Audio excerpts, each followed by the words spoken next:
ಡಾಕ್ಟ್ರೇ ಡಾಕ್ಟ್ರೇ ಅಂತ ನೀವು ಕರಿತಾನೆ ಇರ್ತೀರ. ನಾವು ಕೂಡ ಡಾಕ್ಟ್ರೇ ಅಂತಲೇ ಕರ್ಕೊಂಬಂದಿದ್ದೀವಿ. MP ಆದ್ರೂ ಕೂಡ ಡಾಕ್ಟ್ರ್ ಹತ್ರ ಬಂದಮೇಲೆ ಕೆಲವೊಂದು ಸಜೆಷನ್ಸ್ನ ನಾವು ಬೇಕಾಗುತ್ತೆ.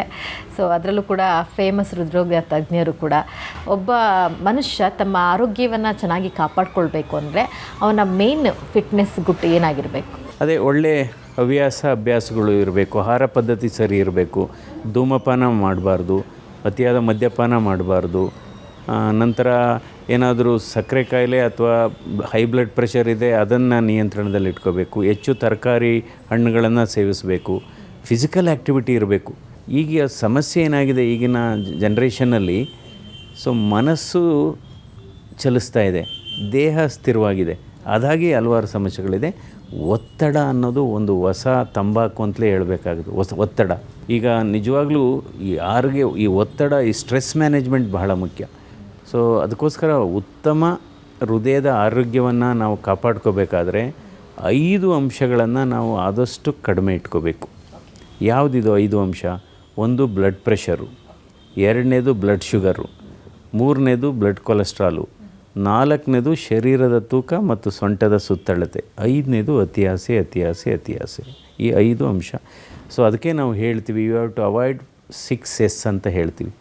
Avoid or take care of 6S. 1 salt, stress, spirit, smoking, sedentary activities and sugar. ನಂತರ ಅಟ್ಲೀಸ್ಟ್ ಒಂದು 45 ನಿಮಿಷ ಅಥವಾ 1 ಗಂಟೆ ನಡಿಬೇಕು, ಕೆಲಸ ಮಾಡಬೇಕು. ಮೆಟ್ಲತ್ತೆ ಅಭ್ಯಾಸ ಮಾಡ್ಕೋಬೇಕು. ಮೆಟ್ಲತ್ತಿದ್ರೆ ಅದು ಒಳ್ಳೆ ಎಕ್ಸರ್ಸೈಸ್ ಆಗುತ್ತೆ.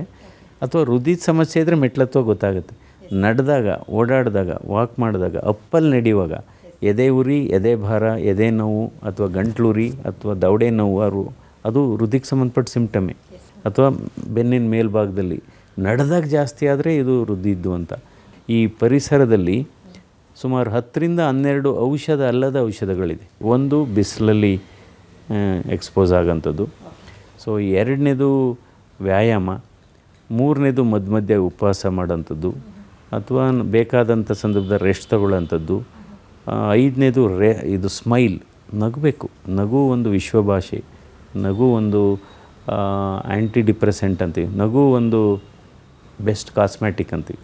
ನಂತರ ಉತ್ತಮ ಸ್ನೇಹ ಬಳಗ 6ನೇದು, 7ನೇದು ಕೃತಜ್ಞತೆ, 8ನೇದು ಯೋಗ, 9ನೇದು ಮೆಡಿಟೇಷನ್ನು, 10ನೇದು ಯಾವುದಪ್ಪ ಅಂದರೆ ಬೇರೆಯವರ ಜೊತೆ ಮಾತಾಡೋದು, ಬೇರೆಯವರ ಬಗ್ಗೆ ಮಾತಾಡಬಾರ್ದು. ಬೇರೆಯವರ ಜೊತೆ ಮಾತಾಡಬೇಕೇ ಹೊರತು ಬೇರೆಯವ್ರ ಬಗ್ಗೆ ಮಾತಾಡಿ.